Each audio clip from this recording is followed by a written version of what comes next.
Hello, classical music community. Thank you very much for watching our video blog. Today I have a special guest, and it's. I'm so happy to be here. Do you agree that music is all about fantasy?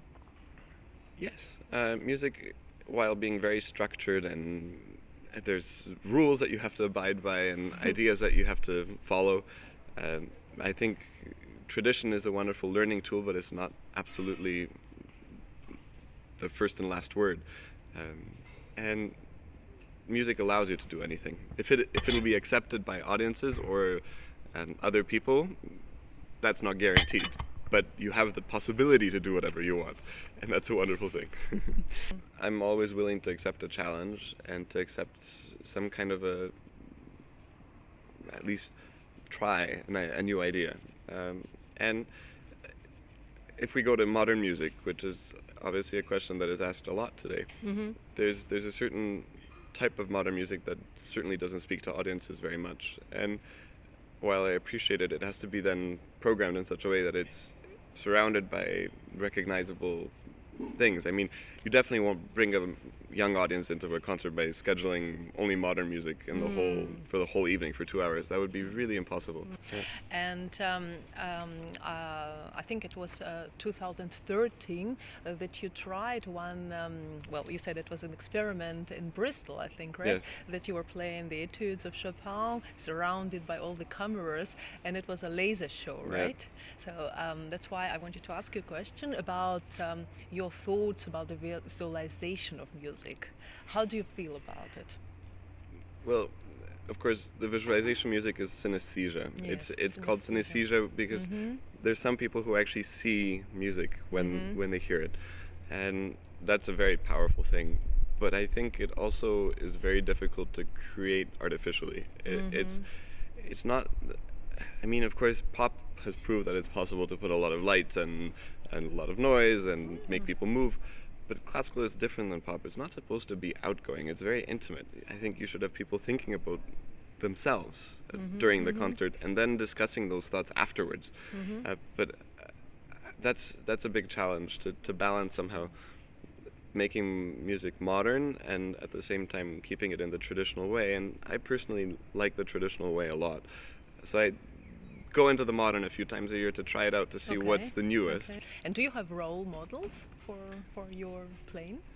Role models are very difficult to say because we're all very individual, and I find that actually, first of all, I've met many of the greatest musicians that inspired me the most, and I found that they're very kind people and that they inspire me in more than just how they play or how they interpret things, but how they approach life and that they're actually interesting, smart, and well-rounded people, like I'd like to be. And I think hearing how they approach music is a wonderful gift, and we should cherish it all, but definitely not try to imitate it. It's not possible. So No, it's not possible. there's a big difference between role model and inspiration, and I would stick with inspiration. Yeah, against the imitation, surely. Yeah. And what would you recommend to people who just start discovering classical music?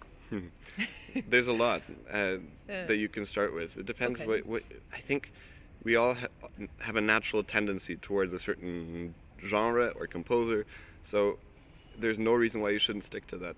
Expand your horizons. If you like, for example, Mozart, then listen to lots of Mozart, get to know his music, and then from there I think you'll find that you'll want to go to Bach and to Chopin, and then to slowly go a little wider and wider.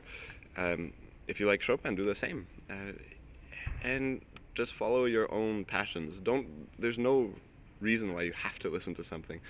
And I think generally such small things for classical music lovers, as having the radio playing classical music in the background, will make it so much more accessible at concerts because you have this music, you know it. If you've heard it once, you'll hear it in a very different way the second time. It's a wonderful experience, don't take me wrong, to hear something for the first time, but hearing it for the second time is a gift because you know the piece a little bit, and then you hear it and then you can notice the small differences, and it excites you because you know what's happening. You understand it. So that's a really great thing to have. Have you watched the music clips? I mean the pop ones. Yes, I think there's not very much music in there. It's a lot of Well, it's visual more, effects, yes, and it's fun to watch. I mean, it's fun, but that also does not work in classical music. It's been tried and tested by lots of people, and it doesn't have the same effect because the music already gives you images, and that's what I was talking about earlier, that you already have an image with the music, so trying to force something in particular on somebody doesn't really work. But it could be a kind of an art form. Could be an art, but because classical music is an intellectual art, I think it's very difficult to make it then tasteful and with good effects, because you're stuck. Pop music, whatever happens, as long as the singer is really good looking and undressed and dances well, fine, it's interesting. With classical music, that doesn't really work the same way. And how many concerts per year do you play? You play a lot, right? I don't count specifically, but it's. I guess I'd assume somewhere between 70 and 80, maybe a little more in a year. That's a lot. It is a lot. But how do you manage to do everything? You must be constantly traveling, right? I'm constantly traveling, constantly doing something, but I also have a lot of fun. I love traveling. I love experiencing things. And as far as learning things and performing, there's really no better way to learn and to start studying and to do everything than to actually play a concert.